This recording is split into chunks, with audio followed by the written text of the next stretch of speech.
Well, good evening, CCOB. Good evening. Is it all right if we begin with prayer? Wonderful. Bow your hearts and heads with me. Father God, we come to you in the matchless name of Messiah Jesus, extolling your greatness, who you are, Father, Lord of time and space, creator of all that we see and partake of. And we're thankful for that, Father. So, Lord, we pray now that you would help us to just quiet down our busy hearts and our busy minds, to come to Scripture, Lord, to hear you speak to us. We lift up your servant, Terry, all the things that are on his heart and mind tonight, Lord. Help him to articulate clearly your message of creation. We ask this and more in the matchless name of Messiah Jesus, and all of God's family said, Amen. Well, welcome to the Calvary Chapel Creation Conference. We are glad to be hosting Dr. Terry Mortenson of Answers in Genesis. If you don't know him, take a chance later to meet him. He's a wonderful, wonderful man of God. I spent 7 days in the Grand Canyon with him all the way back in 2013, which was a wonderful time, just again, looking at the flood of Noah, layers in the Grand Canyon, just amazing. Dr. Mortenson has lectured in 35 countries. He holds his Master of Divinity and his PhD in the history of geology. He served for 26 years with Campus Crusade for Christ, both here in the U.S. and in Eastern Europe, and he now serves as an author, speaker, and researcher with Answers in Genesis. What is Answers in Genesis? Answers in Genesis is an apologetics ministry dedicated to equipping Christians to defend their faith and to proclaim the gospel of the Lord Jesus Christ in an effective manner, specifically with an emphasis on young earth creationism. Now, I just want to let you know what we're looking at for the next 2 evenings. There will be 4 lectures in the next 2 evenings. So here's our schedule. Tonight, congratulations, you showed up properly at 6 p.m. We're going to talk about the origin of species. Was Darwin right? We're going to have a short break, and then from 7:30 on, Dr. Mortenson's second lecture tonight will be Ape Men, Adam and the Gospel. Please join us tomorrow night. Tomorrow night's schedule looks a little different. It's about a half hour off. Monday night at 6:30, we'll look at millions of years, the ideas of unscientific origin and catastrophic consequences, followed by an 8 o'clock lecture, Noah's Flood, washing away millions of years. Dr. Mortenson will also be with us on Bridge Bible Talk this Tuesday from 3 to 4. Now, Bridge Bible Talk is our daily Bible call-in radio show. It's heard Monday through Friday on the Bridge from 3 p.m. to 4 p.m.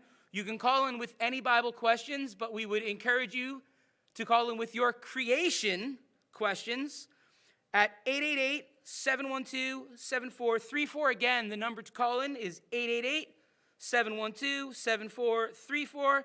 There are tables in the foyer with materials for purchase from Answers in Genesis, and yes, a chance to meet Dr. Mortenson. So why don't you put your hands together one more time for a nice warm welcome, Terry Mortenson.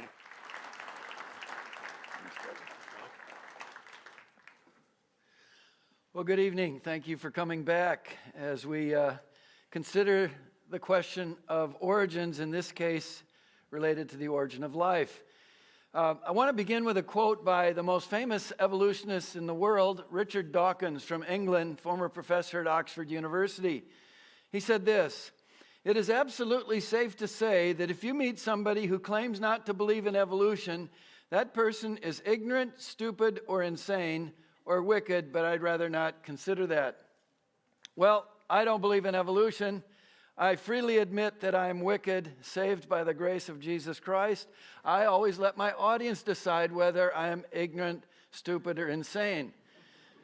But I want you to notice something. That is what philosophers call an ad hominem attack. It's an attack against the man. It's not refuting an argument, it's attacking the person who has an opposing position. And whenever you see somebody argue that way, you should say, aha, they don't have an argument against that person, so they have to attack the person. People do that in politics. Christians should not do that. I won't be attacking Dr. Dawkins personally. I will be explaining why I disagree with him. But we should not attack evolutionists. They are not stupid, ignorant, or insane. They're sinners like I am, but they're very, very smart people. Most of them are orders of magnitude smarter than me, but I think they're wrong, and I want to share some reasons. Now, the evolutionary view is represented by a chart like this that you often see in an evolution textbook or museum display, and they show that all the different plants and animals and people are related to a common ancestor. I picture it this way. And they believe that our really, really distant ancestor was a single-celled creature that popped into existence by chance in the primordial oceans about 3.5 billion years ago. So I like to call this theory the microbe to microbiologist theory for the origin of life, because they believe that your great-great-great-great-great-great-great-great-great-great-grandfather is a little tiny bacterium. They never put it that way, but that's what they believe. Another way you could say it, more simply, is from goo to you via the zoo. Now, we need to think carefully about this because there are a growing number of Christians who are advocating that we as Christians should accept evolution. And in the last few years, 4 of the leading evangelical publishers have published books promoting the acceptance of evolution, which is then called theistic evolution because they believe that God guided the process.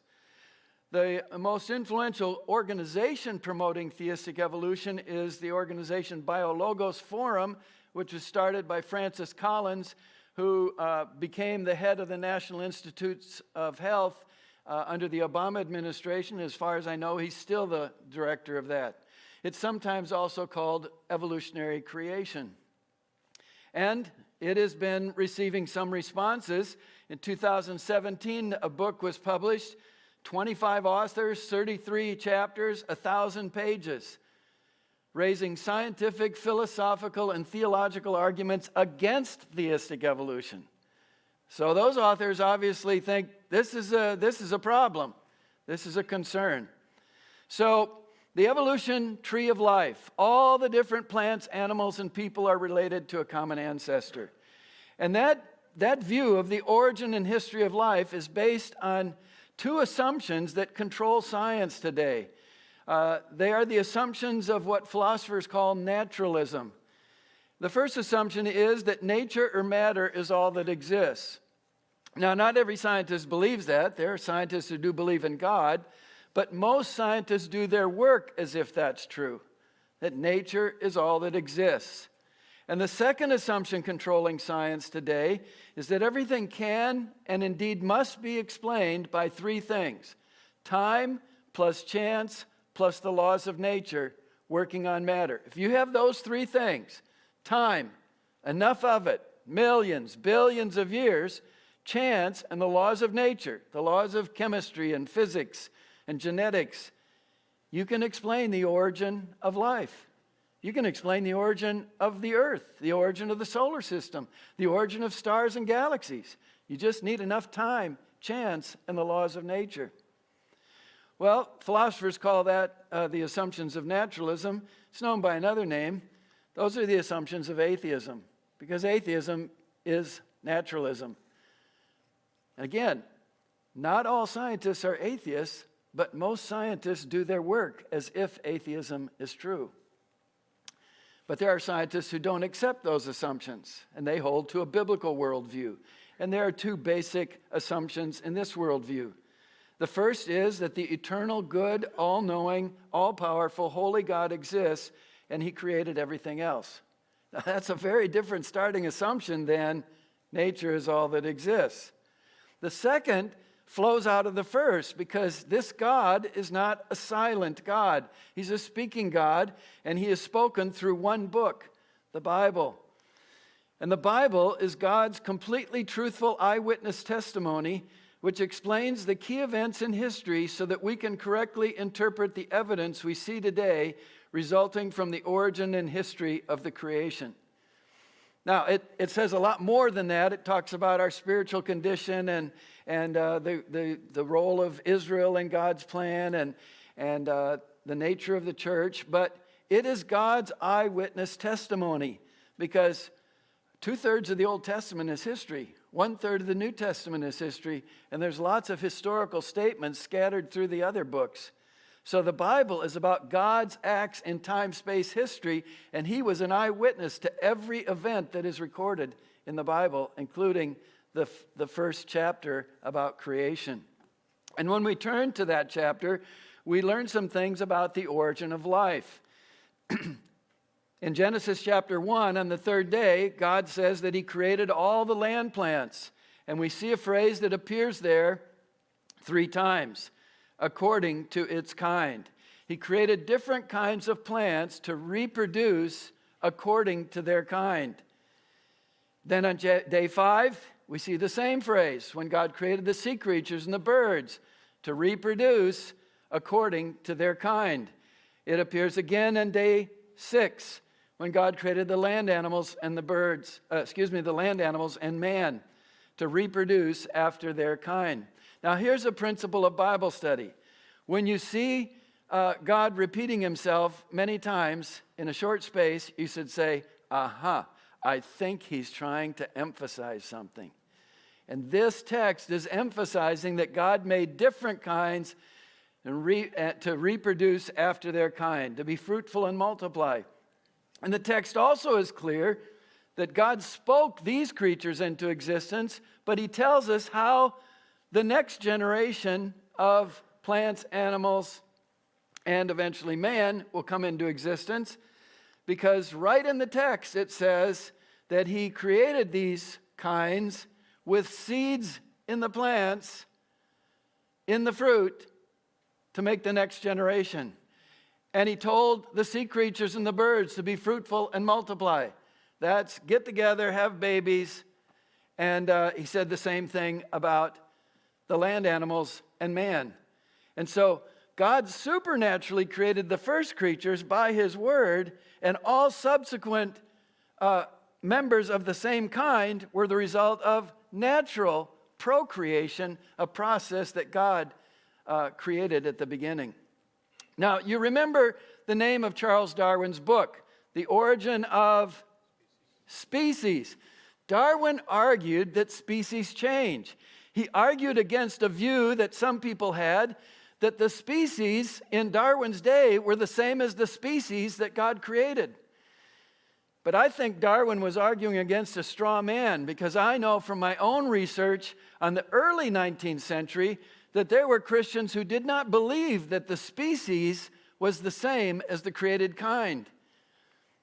Now, the word species is from the taxonomic classification system that Carl Linnaeus, the Swedish scientist, developed in the 18th century. Linnaeus was a Bible-believing Christian. He was a creationist. And initially, he thought that the species was what we call what our Bibles say, the created kind, because he was using a Latin Bible, and the Latin translated the Hebrew word in Genesis 1 with the Latin word species. But as he studied more and learned more about creatures, he later in life concluded that the original created kinds was at the level of probably genus in his system. But creation scientists have been doing more research on this question. We don't think the created kind is equal to species, but in most cases, research about the reproductive potential of creatures, the created kind is at the level of family. So you could have new species form within a created kind, but that's not evolution. That's just variation within a kind. So in Genesis 1, God created mankind, but he didn't create any of those people. He created 2 people, Adam and Eve. And now we know from our study of genetics that in the genetic code, in the DNA of Adam and Eve, was all the genetic information to produce all that variety we see in mankind. Creationists and evolutionists are in agreement that probably the first dog was something like a gray wolf. And in the genetic code of those first dogs was all the genetic information to eventually produce all of those wild dogs and domestic dogs. That's the dog kind. We don't know what the first cat looked like, but we think that all the genetic information was there to eventually produce the wild cats, and all the domestic cats. It's the cat kind. We don't know what the first elephant looked like, but it had the genetic information to eventually produce the woolly mammoth, the mastodon, the African elephant, the Asian elephant, different size ears, different size tusks, different amounts of hair, different size hump on the back of the head, but that's the elephant kind. He created the bear kind to produce lots of variety. He produced the horse kind to produce the Great Clydesdale, the Shetland pony, the zebra, and the zebrula, and the zorse and the zonkey, which we have at the Ark Encounter. That's the horse kind. And he built into the plant kinds tremendous variation as well. And so he created different kinds to reproduce variety within their kind. And then we see that same phrase, according to their kind, in Genesis 6, when God told Noah to take 2 of every kind of land animal and bird onto the ark. Not 2 of every species, not 2 Dachshunds, 2 Great Danes, 2 German Shepherds, 2 Poodles. No, 2 of the dog kind. And so from these statements, we have what I like to call the creation forest of life, in contrast to the evolution tree of life. Each tree is a different kind of creature. So one of those trees is the dog kind. One is the alligator kind. One is the chicken kind. One is mankind. And the branches just represent the variation within the kind. Noah was told to take 2 of every kind onto the ark. They came off the ark. They had time to produce more variety within their kind, but not to change into a different kind. The trees stay distinct in the forest. So 2 different views for the origin and history of life: the evolution tree of life and the creation forest of life. And those are the only 2 options. Some people try to combine them, but those really are the only 2 options. Either all living creatures, plants, animals, and man, are descended from a common ancestor, or they're not. And if they're not, they have separate origins. And there's no evolutionists who believe that all the dogs popped into existence by chance. The first one did, and then it diversified, and then alligators popped into existence, and they diversified. Nobody has that view. So we want to look at which of these views is supported by the scientific evidence, and we need to be clear about one very important thing, and that is that all the scientists, whether they're creationists or evolutionists, they all have the same facts. They have the same living creatures to study, the same DNA, the same fossils. They don't have different fossils or different DNA. They're studying the same things. But if they start with naturalistic assumptions, they're going to come up with an idea like evolution. Darwin was using those naturalistic assumptions. He didn't spell them out in his book, but if you read his book, you'll see that's exactly the way he was reasoning. That time plus chance plus the laws of nature will explain the origin of life. But scientists who start with biblical assumptions look at the very same living creatures, DNA, fossils, and they see all kinds of evidence confirming creation. So we want to look at this, but the first thing we have to do is define our terms carefully. The word evolution. You've maybe heard this. I've read it. In fact, I have an evolution textbook in my office. Evolution is change, period.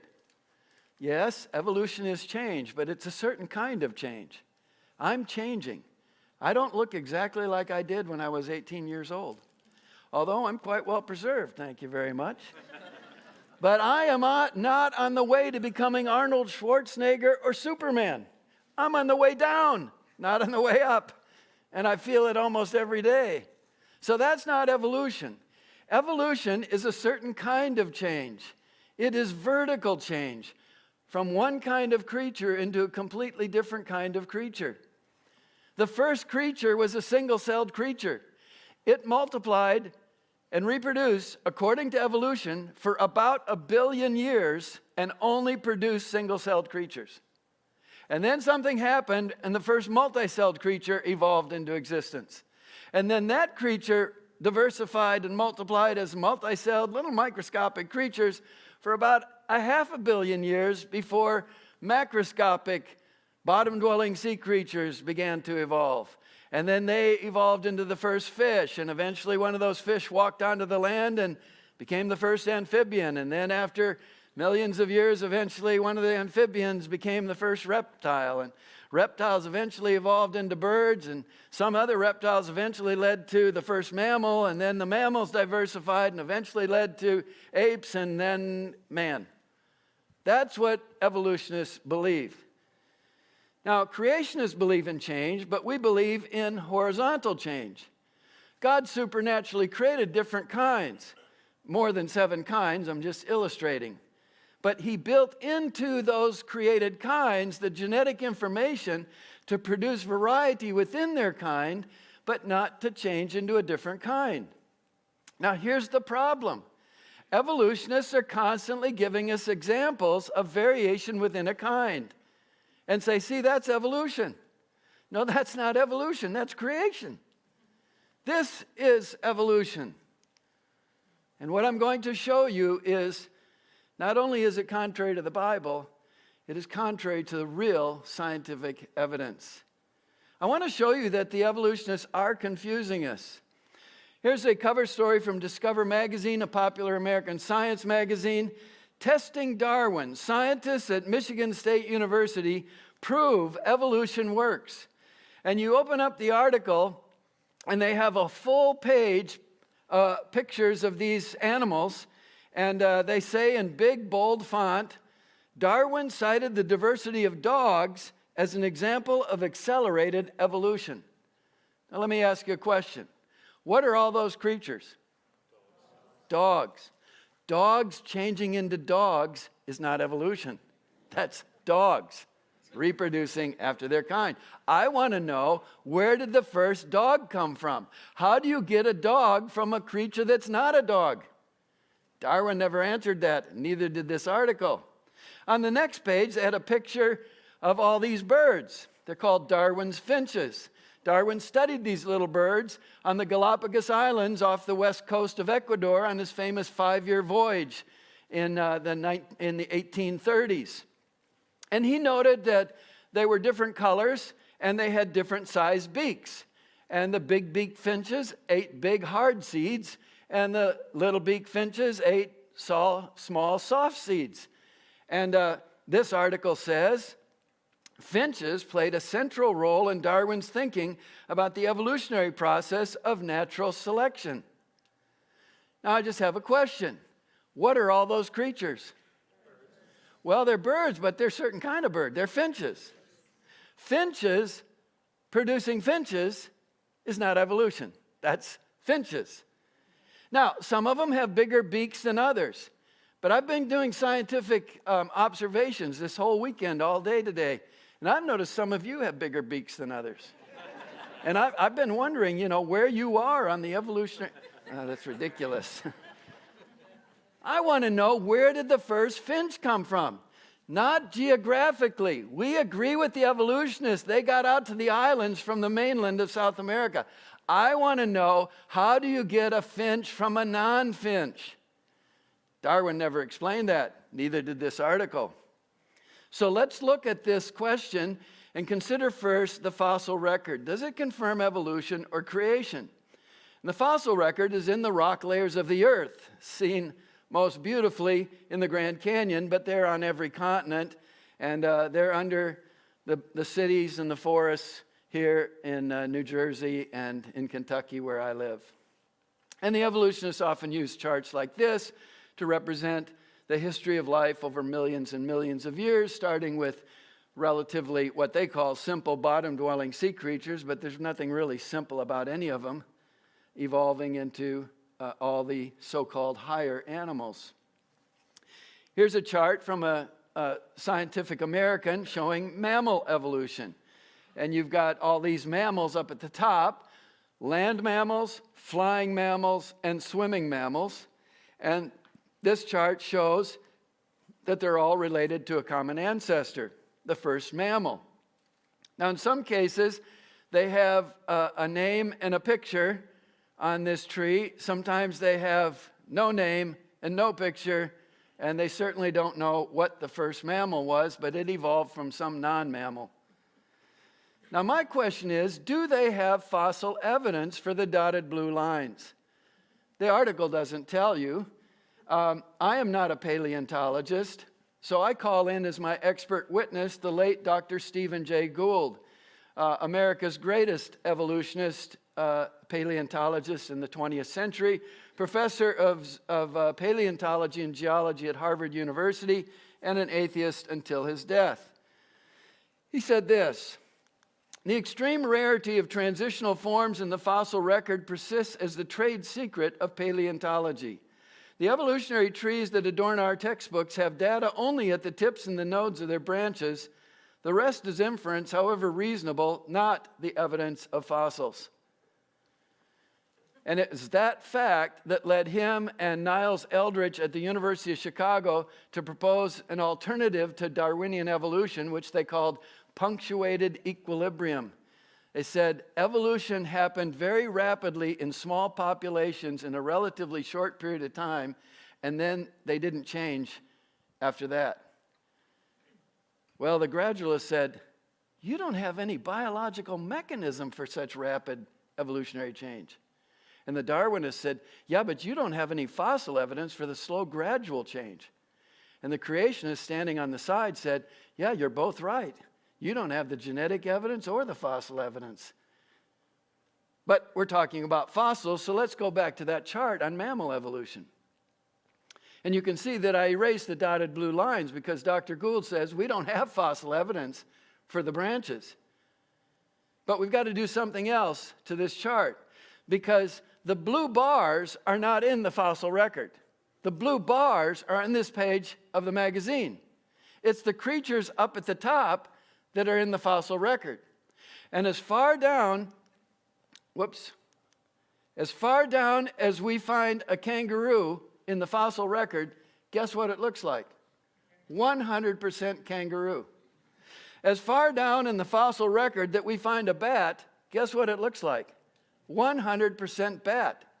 So it's cheating to bend those bars towards the middle. So we're going to straighten them so that we can see the fossil evidence really clearly. That looks like different kinds of creatures have always been different kinds of creatures, just like Genesis says.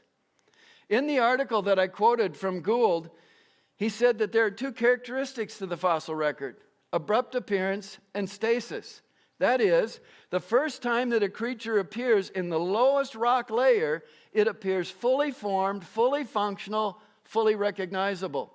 And then as we come up through the rock layers, it basically stays the same. Oh, it might have longer legs or shorter legs, or a longer snout or a shorter snout, but it's the same kind of creature. Well, abrupt appearance and stasis is just another way of saying what God said: creation after their kinds. I want to show you this stasis. Here's a dragonfly from a rock layer supposedly 200 million years old. Looks exactly like a modern dragonfly, except some of the dragonflies in the fossil record had 2-foot wingspan. I hate to meet one of those in the forest. Here's an ant in amber, supposedly 135 million years old. Looks just like an ant today.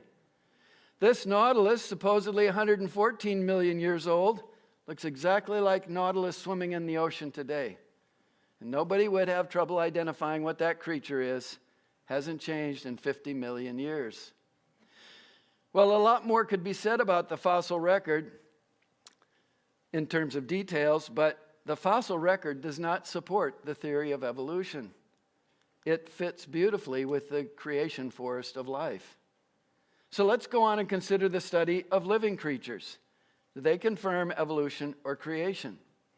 There is not an evolutionist alive today or who has ever lived who would come up to this scene on a beach in Florida and say, "Isn't it amazing what time and chance and the laws of nature washed up on the shore last night?"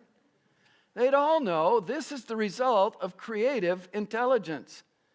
You've got plaques in the sand that have Bible verses on them. That's information. You've got the words, "Thank you, Jesus." You've got the art that conveys historical information. You've got lights that are stuck in the sand and connected by wires to the hotel electric outlets. That's the result of creative intelligence. There's information there. Information always comes from a mind. Werner Gitt is a German scientist. He is an expert on information theory. That's what he devoted his whole scientific career to. And he is a Bible-believing Christian. In his book, In the Beginning Was Information, he says this: "There is no known law of nature, no known process, and no known sequence of events which can cause information to originate by itself in matter." Now, you're looking at some information on the screen there, but there's nothing in the screen that is producing that information. It's just reflecting light coming from the projector. But there's nothing inside the projector that has produced that information. It's picking up a signal from my computer. But there's nothing inside my computer that produced that information. I typed on the keys of my computer to make those images to spell those words that you saw in English. Well, how did I know which keys to push? Well, I was looking at Dr. Gitt's book. Well, how did the information get in Dr. Gitt's book? Well, you know, it was an explosion in a paper and ink factory. No, the information came from Dr. Gitt's mind. He typed on his computer, produced a manuscript that went off to the printer that became the book. Information always comes from a mind. Here you have some beautiful clouds. They're the result of time and chance and the laws of nature. Wind blowing water molecules and dust particles around, but they don't communicate any information. But there is no evolutionist who believes that those clouds are the result of time and chance and the laws of nature. They're the result of creative intelligence. Really smart chemists who figured out how to make some kind of smoke or whatever it is that hangs up there in the air long enough to spell a word, and then a really smart pilot who knows how to fly and spell with the rear end of his airplane.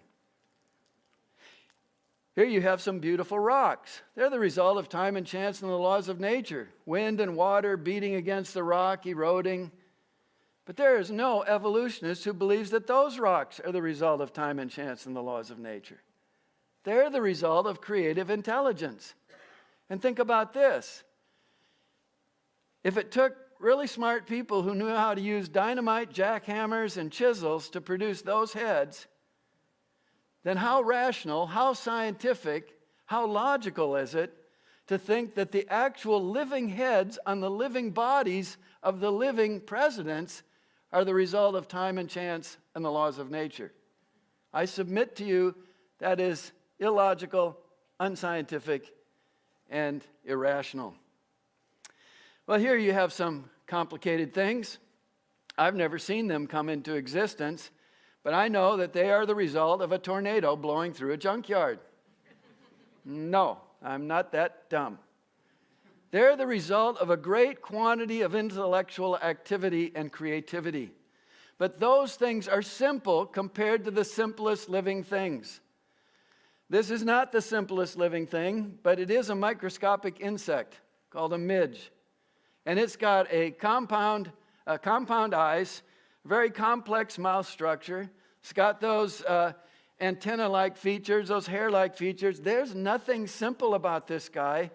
And if we studied him at the level of his DNA, he is mind-bogglingly complex.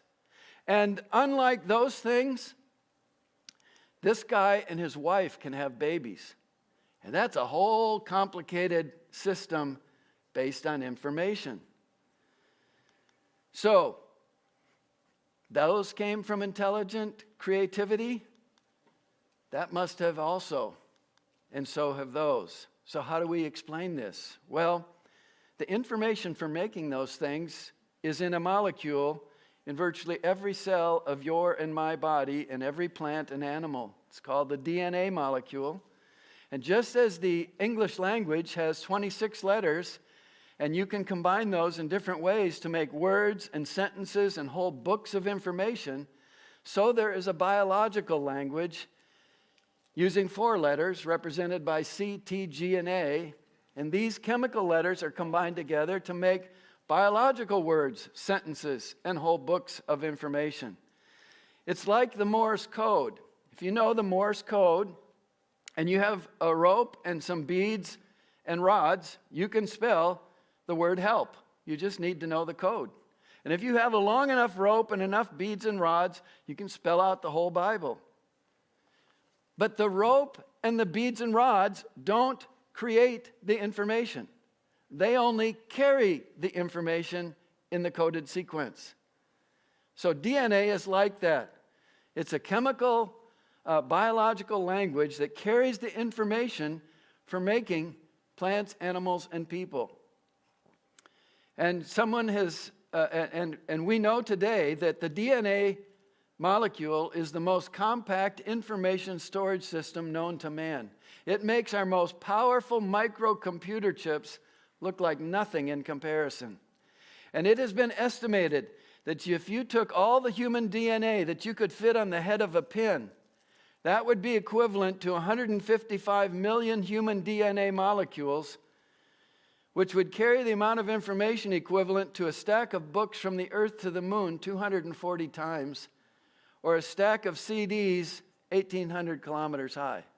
That's an enormous amount of information. In fact, Richard Dawkins, who I quoted at the beginning, said that the amount of information in the DNA of virtually every cell of your and my body is equivalent to 3 to 4 sets of the 20 volumes of the Encyclopedia Britannica.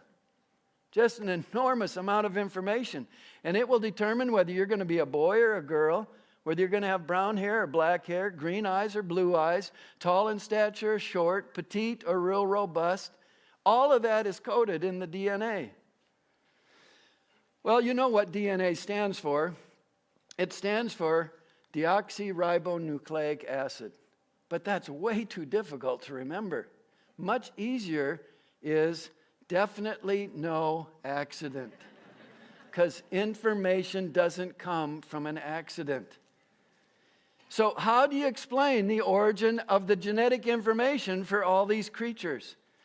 Well, to answer that, we have to answer 2 key questions. The first one is, how did the DNA information in the supposed first living microscopic creature come into existence? Now, that's easy for the creationists. We have the intelligent, eternal, creative God. But the evolutionists only have time plus chance plus the laws of nature. In 1953, the year I was born, Stanley Miller, a graduate student with his professor, concocted this apparatus to try to figure out the origin of life by time, chance, and the laws of nature. And they imagined certain chemicals in the early atmosphere of the Earth. They simulated a lightning strike to see what they would produce. And they produced some amino acids, which are the building blocks of life, but it's not life. And there was a problem. They produced equal amounts of right-handed and left-handed amino acids, but in living things, they're only left-handed. Right-handed would be fatal for life. They had a trap to collect what they'd made because they knew if they allowed it to go back through the same system that produced it would destroy it. A lot of people thought they were just on the verge of proving how life came into existence by chance, but they weren't even close. And Stanley Miller devoted his whole scientific career to that. He died at the age of 77. No idea how it happened. Paul Davies is a world-famous astrobiologist at Arizona State University. He said, "How did stupid atoms spontaneously write their own software? Nobody knows. There's no known law of physics able to create information from nothing."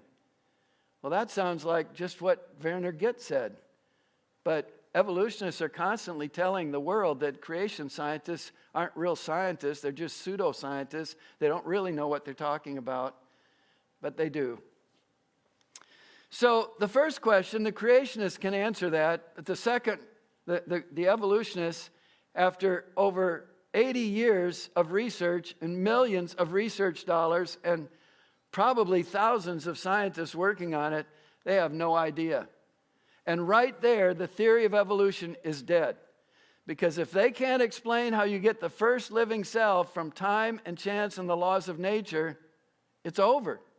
Because we're going to talk about natural selection and mutations now, but that doesn't work on non-living matter. It only works on living organisms. So let's go on. Let's say, for the sake of argument, that somehow that first living cell did pop into existence.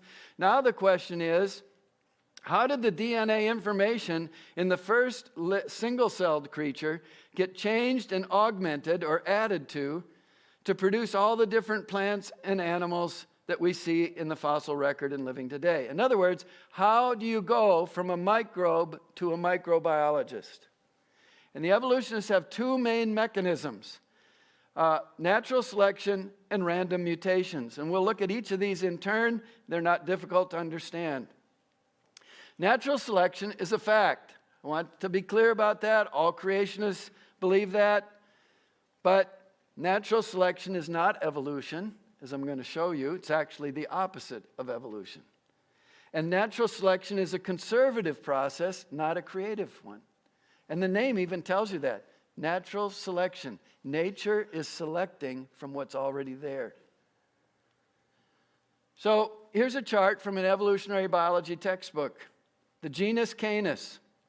And on the outside, you've got the wild dogs. And then in the center, you've got a representative of the domestic dogs. And their lines show that the wild dogs could interbreed with the domestic dogs. They don't normally, because we keep our dogs in our fenced-in yards or our houses. And the wild dogs could interbreed with each other. They don't normally, because either they don't live near each other or they like to marry somebody that smells and looks like them. But this is the dog kind. Creationists agree that all of these dogs came from something like a gray wolf. And in the genetic code of those first dogs was all the genetic information to eventually produce coyotes, dingoes, collies, bulldogs, and eventually a poodle. Although you'd probably have to throw in a few hundred or thousand mutations along the line to make a poodle. But that's not evolution, because in fact, there's been a loss of genetic information. If all the dogs died except poodles, you could breed those poodles for 1 trillion years if you want. You'd never get a gray wolf, because there's been a loss of genetic information. This is the most beautiful dog in the world. It's my dog, Ergie. She's completely black. A few years ago, we mated her with Zeke, a really nice guy. He was completely black. Ergie had puppies. She had 7. She had 2 chocolate, 2 yellow, and 3 black. Whoa, what's going on here? Is that evolution? No. The genetic information for chocolate and yellow labs was in the DNA of Ergie and Zeke. And we breeded her again with another black lab, and that time she just had yellow and black. She didn't have any chocolate. But if we could breed Ergie every year, and if she could tolerate it, and we could go on for hundreds of years, she would never produce a pink puppy, a blue puppy, or a green puppy. If we want one of those colors, we're going to have to use spray paint, because there's no genetic information for that color of hair in labs. That's not evolution. Well, let's talk about hair a little bit more to understand this better. Now, it's more complicated than this, because there's more than one gene controlling hair length. But let's, just for illustration, keep it simple and say, let's say there's a gene for short hair and a gene for long hair, and mom and dad both have that. So they're medium length hair. And often genes do blend together to make a medium effect like this. Now, if they have puppies, what are they going to produce? Well, they're going to produce some that are short-haired, because they get the short-haired gene from mom and the short-haired gene from dad. Some will be just like mom and dad, medium-length hair, and some will be long-haired. They get the long-haired gene from mom and the long-haired gene from dad. It's not evolution. That's just a shuffling of the genetic information. So let's say you have 2 dogs that come off the ark, and they have puppies, so they've got a good genetic mix. And some of those dogs, well, there are no fences in the post-flood world, so they start following their nose wherever they want to go. Some of those dogs start migrating up into Europe from the Middle East. And the farther north they go, the colder it gets in the winter. And pretty soon those short and medium-length haired dogs, they freeze to death. And the long-haired dogs say, man, it is fantastic up here. And they survive to the spring and have babies. Well, what are they going to produce? they're only going to produce long-haired puppies because they've lost the genetic information for short hair. The opposite happens with the dogs migrating down into Africa. It's getting hotter and hotter. Those long-haired dogs are panting. They can't cool off their system. They die of heat exhaustion. And the short-haired dogs are saying, it's fantastic down here. And so they survive and produce short-haired puppies. And then the dogs that stay in the temperate zone continue to produce variety. But this is not evolution. This is simply variation within a kind. It is an example of natural selection. Nature is selecting the dogs that have the right characteristic for a particular environment, but it's not evolution. So natural selection can explain the survival of the fittest, but it does not explain the arrival of the fittest, which is the real question. Natural selection in a biblical view is the God-designed method of preserving representatives of the original created kinds in a fallen world. When God created the world, he knew that man would rebel. He knew that he would curse the creation. He knew that there would be a global flood that would radically change the surface of the earth, affecting climate. And so he built into those original created kinds the ability to produce variety within those kinds so that representatives of the kinds could survive in different environments so that God would not be having to constantly do miracles to keep the whole system going. So natural selection can't explain how you can go from goo to you via the zoo.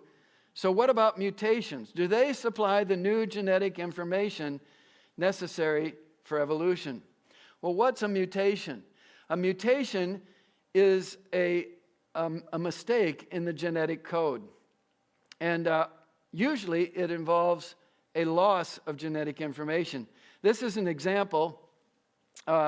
This is a totally naked rooster. It's not that way because of a devious little 8-year-old who pulled all the feathers off. It was born this way when it came out of the egg. It couldn't produce feathers because of a mutation in the reproductive process. Here's another example I saw at an alligator preserve in Florida a few years ago. This alligator was in an enclosure all by himself. He has white skin, white eyes, white fingernails, and I read the little sign on his enclosure and it said, he's an albino because of a mutation. He couldn't produce melanin. And I learned that day that the pigment in alligators is melanin, and the pigment in humans is also melanin that makes us various shades of brown. He would not survive in the wild. He wouldn't be able to hide from what he wants to eat or from what wants to kill him. So nature would select him out. Here's another example of mutation. This time is not a loss of information, but a duplication. This Chinese boy was born with 15 fingers and 16 toes. That's not helpful. He had the genetic information for toes and fingers, he just made too many. And doctors did surgery on him, and so he has the right number now.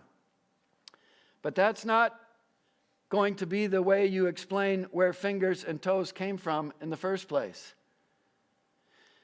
These fruit flies have been the object of a lot of evolutionary research. They bombard these creatures with radiation to see what kinds of mutations they can produce.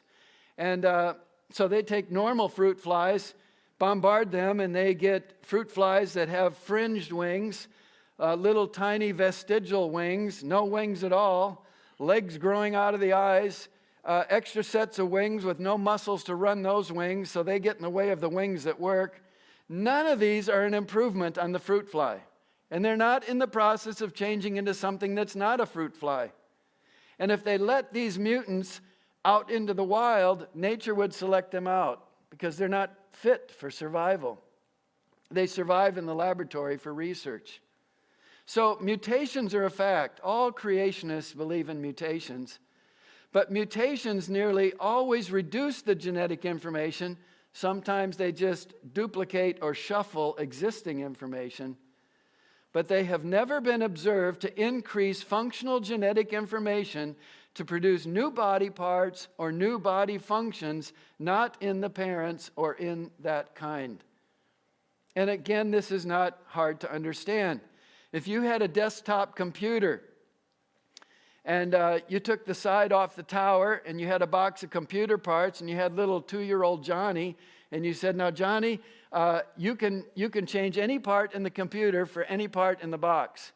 And if Johnny could make changes like that, and you never let him take a nap, you never let him stop for exercise, and he just kept making changes, would he eventually change that desktop computer into a laptop?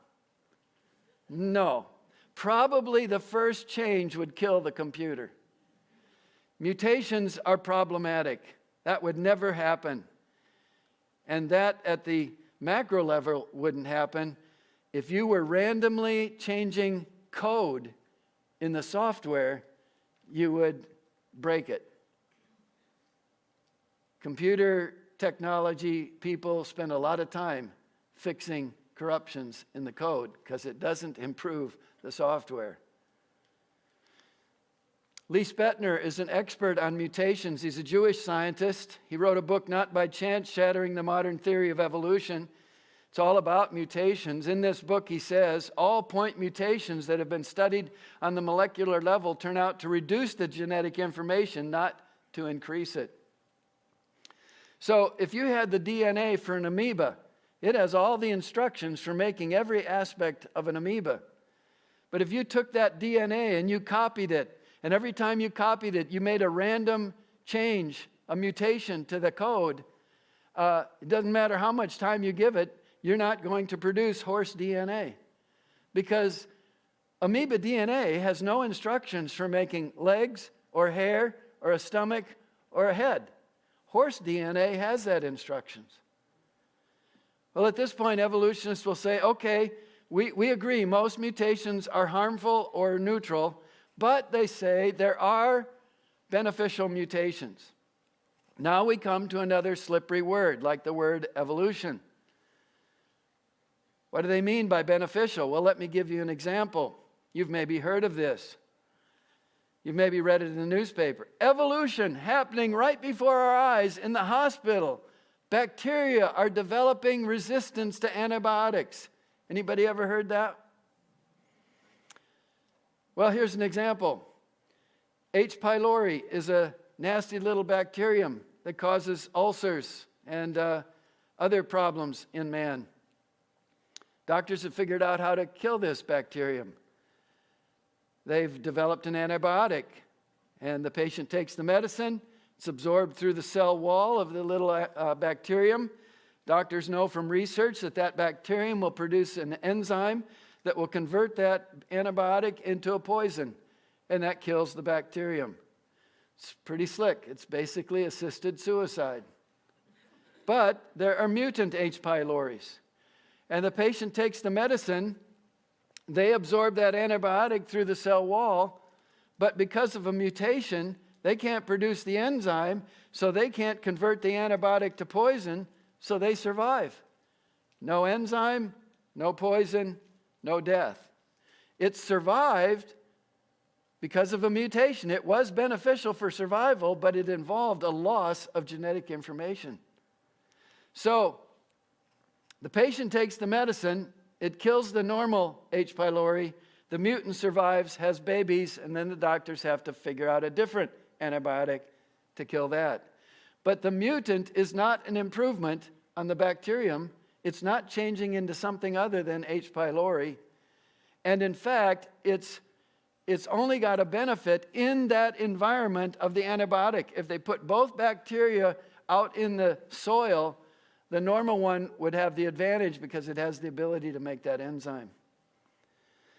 Well, the book of Romans says we know that the whole creation groans and labors with birth pangs together until now. And so in a biblical view, mutations are the God-ordained consequences of his curse on creation because of Adam's sin. There were no mutations in the beginning. Adam sinned. That brought the judgment of God on the whole creation. And mutations is one of the ways that God executes his judgment and brings suffering and death. We have 2 adopted grandsons from Kenya. They were born with sickle cell anemia, which is a disease caused by mutations. And We're thankful that they were born at this time in history because they were able to have embryonic stem cell, not embryonic, adult stem cell transplant, and they've both been healed.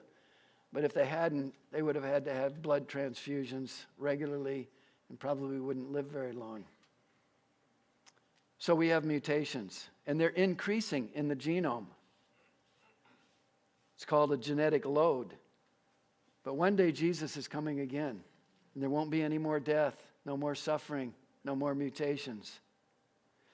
So, the evolution tree of life and the creation forest of life.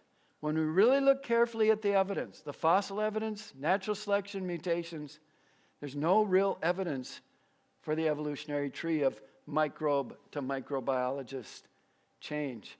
But what we see fits with what Genesis says. So in summary, natural selection is a fact. Mutations are a fact. But natural selection plus mutations equals molecule to man evolution. Now that's not a fact. That is a myth being taught as fact in virtually every school in every country. Really, I say it's a lie because of the damaging consequences of thinking that you're just an animal descended from some other animal. I say that because regarding the chance origin of the simplest life, information does not come from matter. It comes from a mind. But the evolutionists deny that there is a mind outside the creation. And as far as evolution in the past, there are no indisputable transitional fossils. There's just a handful of highly debatable examples that when creationists really carefully scrutinize them, they're either examples of variation within a kind or they're misinterpreted and the creature isn't what they thought it was, because they usually don't find the whole skeleton fossilized. They just find a few bones and then they add a lot of imagination.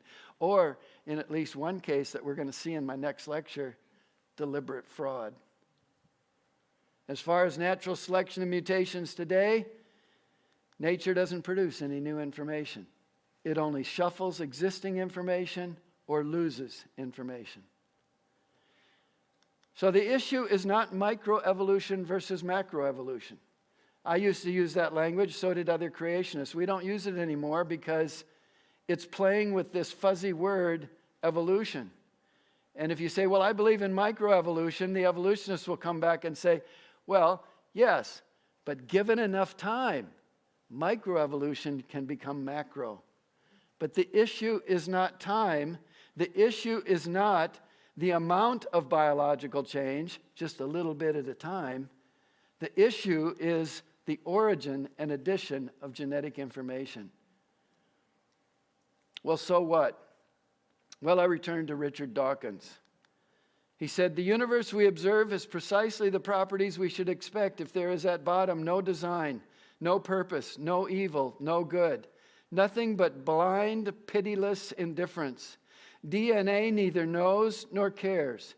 DNA just is, and we dance to its music. He's right. That is the implication of evolution. But he can't live that way. He can't live as if there's no design, no purpose, no evil, no good. I've heard Richard Dawkins comment on ISIS. He doesn't think it's right that they were chopping off people's heads. He doesn't think what Hitler did was right. But he, in his own words, has no basis to say that it's wrong.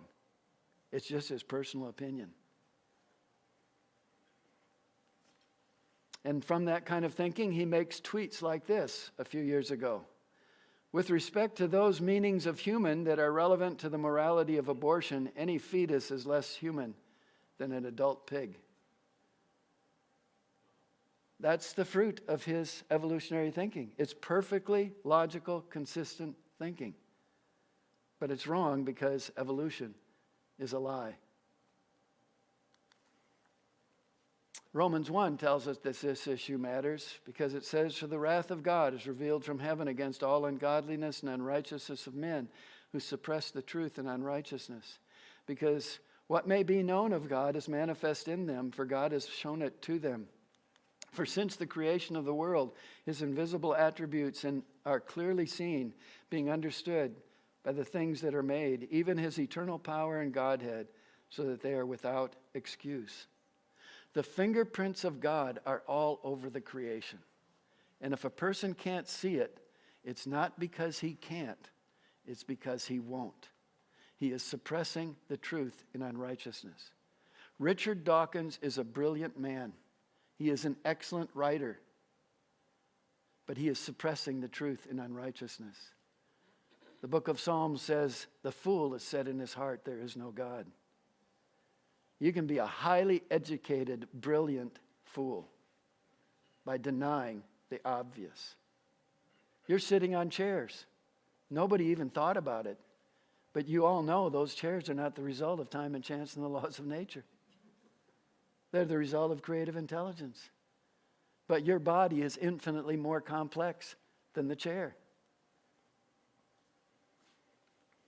So we got to have answers, because our children, our grandchildren, our neighbors, our work associates have been bombarded with this myth of evolution.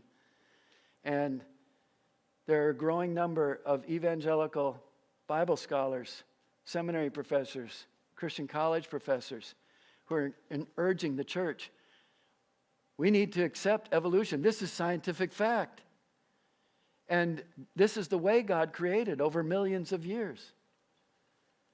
Millions of years of death and disease and suffering, of God wiping out creatures and then creating more that were similar. It reveals a God. If it reveals a God, it reveals a God who is a bumbling, cruel idiot, not the wise, good, powerful creator revealed in Scripture.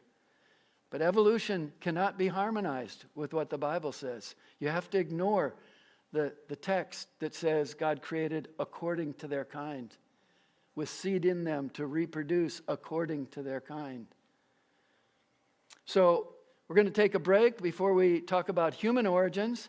And I just want to encourage you that if you haven't gotten the answers books, they are a great resource answering the 130 most asked questions. One of those chapters is on natural selection. One is on mutations. One is on the question, how do we explain there are lots of creatures that have these amazing attack features, claws and teeth. And there are other creatures that have these amazing defense features, like camouflage and other. How do we explain that if God made a very good world at the beginning? And how can we see distant stars in the universe billions of light years away if the universe is only approximately 6,000 years old, as I'm going to argue from geology tomorrow? And were the days of Genesis really literal? And was the flood really global? And how do you explain the origin of the so-called races of people? Really, there's only one race, as we're going to see. But how do you explain that? And where did Cain get his wife anyway? These are the questions people are asking today. And then we have the Kids Answers books. This lecture is available, I think, if you want to watch it again or share it with somebody else. The Glass House refutes 25 of the most popular evolutionary arguments used to convince the public of evolution in millions of years. Then if you want something a little more in-depth, Dr. John Sanford was a research plant geneticist at Cornell University his whole scientific career. For much of his career, he was an evolutionist. He became a Christian and now is a creationist, a Bible-believing creationist. And this is a powerful book. It's a little bit on the more in-depth level, but what he shows is in a great discussion that mutations, contrary to being helpful to evolution, are actually fatal to the theory. Powerful, powerful argument. And then Dr. Nathaniel Jeanson is on our staff. He has a PhD from a rather insignificant institution called Harvard University. And he's brilliant. And he has produced a book called Replacing Darwin. This is not a refutation of evolution. This is a creationist alternative to evolution based on our modern understanding of genetics. And so if you really want to dig into it, you can get his book, or if you want a shortened Cliff Notes version. We've got Replacing Darwin Made Simple, and then his 1-hour lecture presenting his ideas. But it's very, very exciting. New research. And then a book that I co-edited and contributed to with 13 other scholars. This is an in-depth biblical and historical defense of young earth creation, showing that the Bible really does teach what you would guess if you were just a 5-year-old reading Genesis 1 to 11. That God created in 6 days, about 6,000 years ago, and he destroyed the world with a global flood, and he created supernaturally different languages among people at the Tower of Babel. When you really look at the Hebrew carefully, when you really dig into the text, it says the same thing. And so you can combine any books or DVDs together to make your own combinations and save money that way. Also encourage you to consider the Answers magazine, which comes 4 times a year. Beautiful full-color magazine for the whole family. Somebody was talking to me today, and he said, I just love your magazine. I read the whole thing within 2 days of getting it. It's just so interesting, well-written, short articles. And if you subscribe to the print edition, you get the digital edition free, and it's searchable, and you can use it on all of your devices.